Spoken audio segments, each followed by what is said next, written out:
Luogo, Ponte di Piave, vicino alla ferrovia. Nascosti fra le frasche ci sono 5 ragazzi, insieme, vicini, senza mascherine.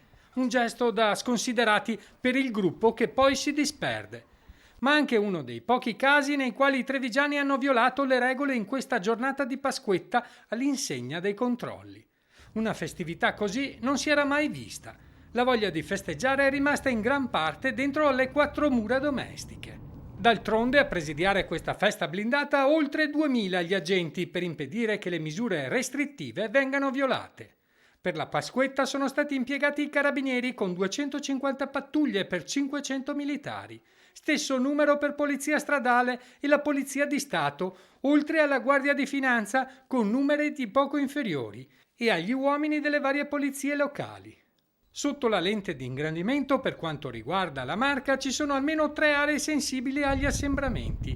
Il Piave per le classiche grigliate, il Montello con le sue passeggiate e le colline del Prosecco. I trevigiani, lo si può dire, hanno rispettato i divieti, come qui nelle colline di Susegana, dove la pace regna sovrana. Nel silenzio del bosco si sentono solo gli uccellini cinguettare. La natura approfitta di questo inedito momento di relax. Anche questi 2 somarelli increduli si godono la loro tranquillità. Uno di loro ci viene incontro, quasi volesse chiedere che fine hanno fatto gli umani. Qui niente picnic. Anche i carabinieri forestali stanno perlustrando parchi, aree boschive, zone attrezzate e sentieri per scongiurare la presenza di persone in gita fuori porta. I controlli sul Montello, sul Cansiglio o sui colli asolani sono serviti.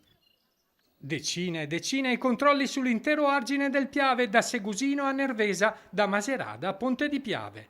Dall'alto ci sono oltre ai droni anche gli occhi vigili degli equipaggi di 2 elicotteri di polizia e guardia di finanza. In tutti gli argini e nel greto del Piave non si è vista anima viva, tranne le trote libere di sguazzare indisturbate, simbolo degli animali che da settimane hanno ripreso in più zone il controllo insperato del loro territorio.